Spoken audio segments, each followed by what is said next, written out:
PFI पर की जा रही छापेमारी पर महाराष्ट्र डिप्टी सीएम देवेंद्र फडणवीस ने कहा है कि पिछले कुछ वर्षों से चल रही तफ्तीश में जो तथ्य सामने आए हैं उसके आधार पर छापेमारी की जा रही है।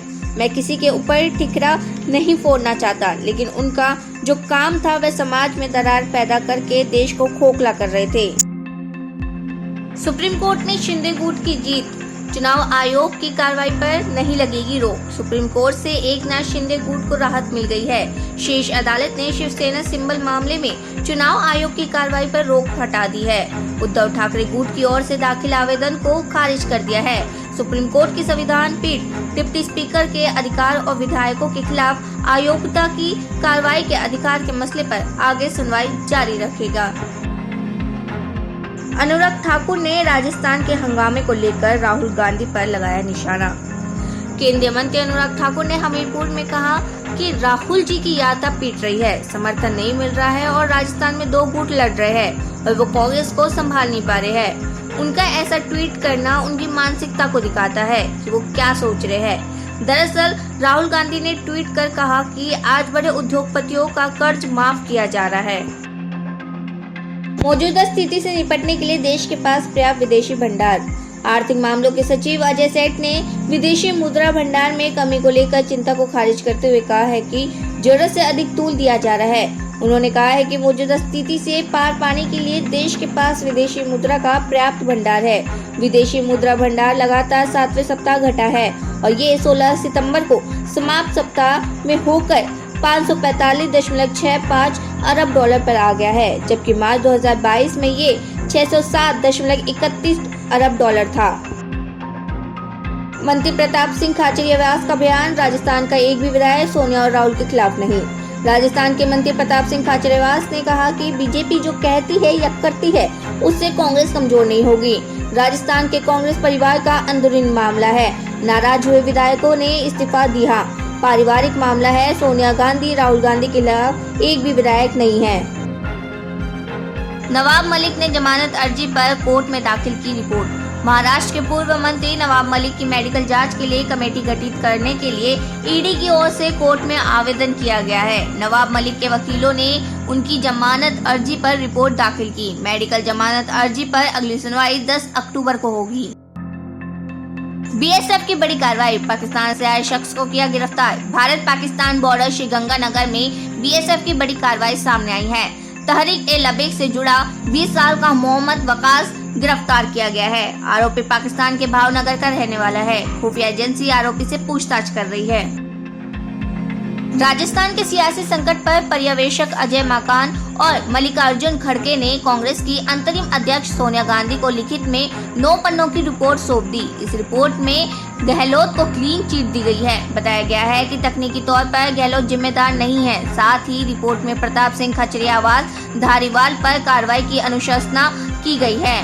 इसके अलावा कई और अन्य नेताओं पर कार्रवाई की सिफारिश की गई है। दिल्ली के आबकारी घोटाले में सीबीआई की बड़ी कार्रवाई, आरोपी विजय नायर गिरफ्तार। दिल्ली की शराब नीति मामले में सीबीआई की ओर से बड़ी कार्रवाई करते हुए आरोपी विजय नायर को गिरफ्तार कर लिया गया है। विजय नायर इवेंट मीडिया कंपनी के पूर्व सीईओ है।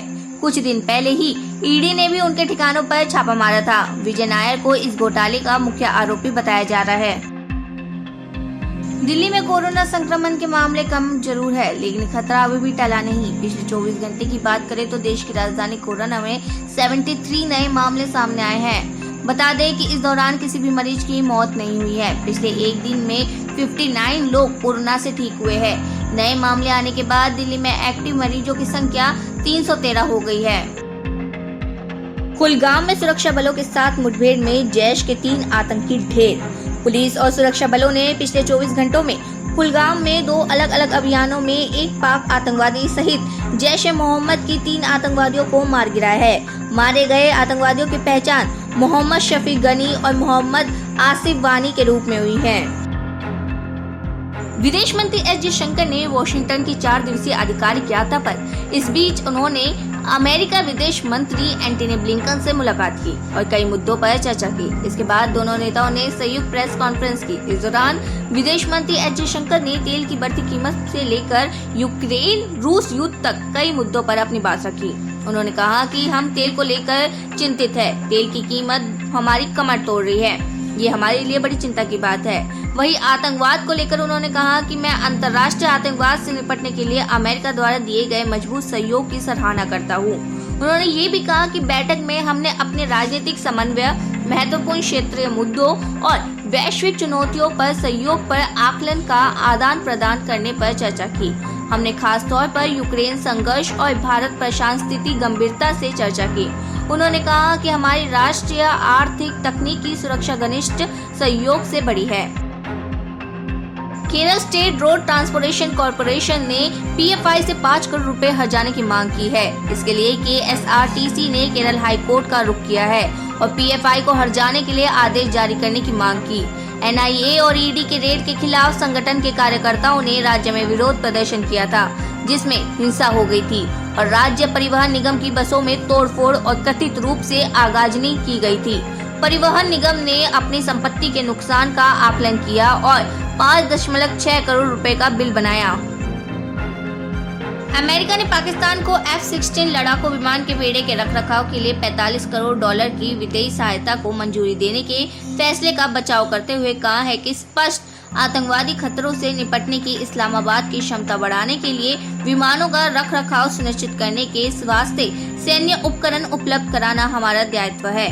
इस महीने की शुरुआत में अमेरिका के राष्ट्रपति जो बाइडेन ने पूर्व राष्ट्रपति डोनाल्ड ट्रंप के फैसले को पलटते हुए पाकिस्तान को F-16 लड़ाकू विमान के बेड़े के रखरखाव के लिए $45 करोड़ की वित्तीय सहायता को मंजूरी दी थी। शेनजेन में कोरोना के 10 केस, लगाया लॉकडाउन। दक्षिण चीन के शेनजेन में केवल कुछ कोरोना मामले आने के बाद अधिकारियों ने लॉकडाउन लगाने का फैसला किया है। इस फैसले के खिलाफ शेनजेन में दर्जनों लोगों ने विरोध प्रदर्शन किया। विरोध प्रदर्शन का वीडियो भी सोशल मीडिया पर वायरल हुआ। जानकारी के मुताबिक शेनजेन में कोरोना के केवल 10 मामले सामने आए हैं, लेकिन इसके बावजूद अधिकारियों ने लॉकडाउन की घोषणा की। 3 जिलों के निवासियों को घर में रहने का आदेश दिया। इस शहर की आबादी 1.8 करोड़ है। वहीं महामारी को लेकर चीन अपनी सख्त जीरो कोविड पॉलिसी पर कायम है। अगले महीने बीजिंग में होने वाली एक महत्वपूर्ण राजनीतिक बैठक से पहले अधिकारियों पर भी महामारी को जल्द से खत्म करने का दबाव है। उत्तर प्रदेश के गोरखपुर सदर से भाजपा सांसद व फिल्म अभिनेता रवि किशन के पैसे हड़पने का चौंकाने वाला मामला सामने आया है। दरअसल सांसद रवि किशन ने गोरखपुर के कैंट थाने में दी गई अपनी तहरीर में बताया है कि उनका 3.25 करोड़ रुपए मुंबई के व्यापारी ने हड़प लिया है। हैरानी की बात यह है कि रुपए लौटाने के लिए व्यापारी द्वारा सांसद को चेक दिया गया था, जिसे सांसद ने बैंक रोड स्थित SBI की शाखा में जमा किया तो बाउंस हो गया। करीब 6 माह तक पैसे की मांग करने के बाद भी रुपए नहीं मिलने पर सांसद ने पुलिस अधिकारियों से मामले की शिकायत की। इसके बाद कैंट थाना की पुलिस ने ईस्ट मुंबई में रहने वाले व्यापारी के खिलाफ रुपए हड़पने का मुकदमा दर्ज कर जांच में जुट गई है। गूगल पब्लिक पॉलिसी प्रमुख ने दिया इस्तीफा। गूगल इंडिया की सरकारी मामले और पब्लिक पॉलिसी की प्रमुख अर्चना गुलाटी ने अपने पद से इस्तीफा दे दिया। वह सरकारी सेवा छोड़ने के बाद सिर्फ 5 महीने पहले गूगल के साथ जुड़ी थी। इकोनॉमिक ग्रेजुएट और IIT दिल्ली से PhD गुलाटी इससे पहले नीति आयोग में संयुक्त सचिव थी। कलकत्ता हाईकोर्ट ने पश्चिम बंगाल सरकार को निर्देश दिया है कि वह 13 सितंबर को भ्रष्टाचार के मुद्दों के खिलाफ नबना में बीजेपी के मार्च के संबंध में किसी भी शख्स की गैर जरूरी गिरफ्तारी और है। कोर्ट में इस मामले पर बीजेपी कार्यकर्ताओं का उत्पीड़न करने का आरोप लगाते हुए राज्य सरकार के खिलाफ याचिका दायर की गई थी। आरोप लगाया था कि पुलिस ने लोगों को गिरफ्तार करना जारी रखा है। इस सिलसिले में अब तक कुल 550 लोगों को गिरफ्तार किया जा चुका है। उनके तर्क का विरोध करते हुए राज्य के महाधिवक्ता ने पीठ को सूचित किया है कि मामले में हिरासत में लिए गए अधिकांश लोगों को बाद में रिहा कर दिया गया है।